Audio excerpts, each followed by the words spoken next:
जी अस्सलाम वालेकुम नाज़रीन। नाज़रीन, जब भी आप मछली ख़रीदने के लिए जाएं, कच्ची मछली ख़रीदने के लिए जाएं, तो आपने क्या चीज़ें देखनी है? आपने ये देखना है कि ये जो मछली है, मछली बासी तो नहीं है, एक्सपायर तो नहीं है। वो चेक करना बहुत आसान है। आपने सबसे पहले क्या करना है कि उसकी आंखों को देखना है। अगर तो उसकी आंखों में ऐसी चमक है जैसे शीशे की होती है, तो इसका मतलब यह है कि वो मछली ताज़ी है। और अगर उसकी आंखों में चमक कम हो गई है, बेनूर होती गई हैं आंखें, तो इसका मतलब यह है कि वो मछली बहुत पुरानी हो गई है। तो बराए मेहरबानी उसको ना ख़रीदें। फिर एक और काम आप कर सकते हैं। आपने उस मछली को, आपने उसको यूं उंगली से दबाना है। अब ये देखें कि मैं इसको अपने हाथ की हथेली को यूं दबा रहा हूँ ना, तो ये गड़ा उसके ऊपर पड़ा नहीं है, फ़ौरन वापस आ गई है स्किन।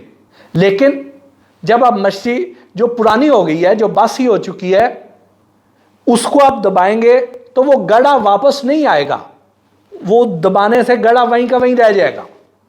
तो आप वहाँ से भी पहचान सकते हैं कि ये जो मछली है बासी हो चुकी है, एक्सपायर हो चुकी है, ये खाने वाली नहीं रही है, ख़राब हो गई।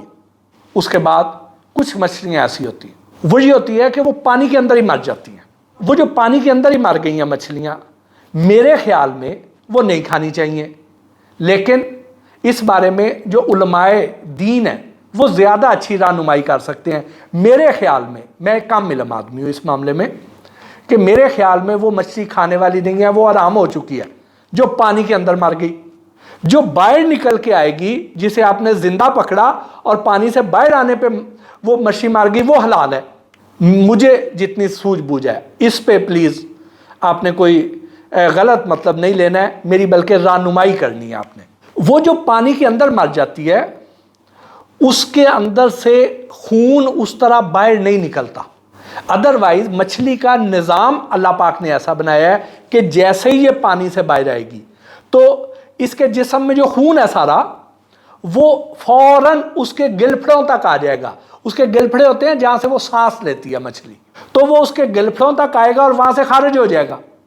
तो वो मछली जो है वो पाक साफ हो जाएगी, वो खाने के काबिल हो जाएगी। लेकिन जो पानी के अंदर मरेगी, अपनी कुदरती मौत की वजह से, किसी बीमारी की वजह से, एनवायरनमेंट की वजह से, किसी वजह से भी वो अगर अंदर मर गई है, तो उसका खून बाहर नहीं निकलेगा। वो जब खून बाहर नहीं निकलेगा तो वो मछली हमारे लिए नुकसानदेह हो जाएगी। देखें, हम कोई भी जानवर जो है उसको झटका करके तो नहीं खाते मुसलमान, उसको तो हम हलाल करते हैं ताकि उसमें से खून निकल जाए।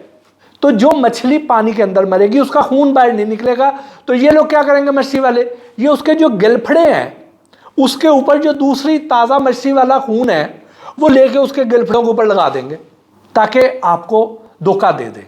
तो आप क्या करें, उसके गिलफड़ों को आप ज़रा यूं हटाएं तो आपको नज़र आ जाएगा कि उसको ऊपर अगर खून लगा होगा तो नीचे स्किन साफ होएगी, और अगर उसके अंदर से निकला हुआ है तो आप हटाएंगे तो नीचे से लाली रहेगी उसकी। तो यहाँ से भी आप उसको चेक कर सकते हैं। तो ये तीन उसकी मेजर निशानियाँ। उसके बाद दरियाई और फार्मी मछली में फ़र्क वो ये है कि आप जैसे ही आप बाहर निकलते हैं, दरियाओं के किनारे देखते हैं बहुत से लोग दरिया के किनारे मछली रख के बैठे हैं और वो कहते हैं कि हमने इसी दरिया से पकड़ी है, जबकि ज़्यादातर दरियाओं में तो पानी नहीं होता। लेकिन फिर भी वो कहते हैं पानी खड़ा था, हमने पीछे से ले आए हैं, जाल डाल के ले आए वगैरह वगैरह। तो आप कैसे उसको चेक करेंगे? आप ऐसे चेक करेंगे कि वहाँ पे आपने देखना है कि अगर तो मछली की मुख्तलिफ साइज़ हैं और मुख्तलिफ अक़साम की मछली है उसके पास, तो फिर इसका मतलब यह है कि उसके पास दरियाई मछली है। क्योंकि दरिया पे जब जाल डालेंगे तो जो भी किस्म मछली की होगी, जो भी साइज़ होगा, वो सारा उस जाल में फंस जाएगा। तो उसने वहाँ रख के बेचनी है, और मुख्तलिफ अक़साम की भी होगी, मुख्तलिफ रंगत की होगी। लेकिन जो फार्मी मछली होगी वो एक ही साइज़ की होगी, एक ही रंग की होगी, एक ही किस्म की होगी, क्योंकि वो बच्चा मछली एक ही वक्त फार्म में डाली जाती है और एक ख़ास एज तक और वज़न तक, जिसामत तक पहुंचती है, तो उसे निकाल के मार्केट में बेच दिया जाता है।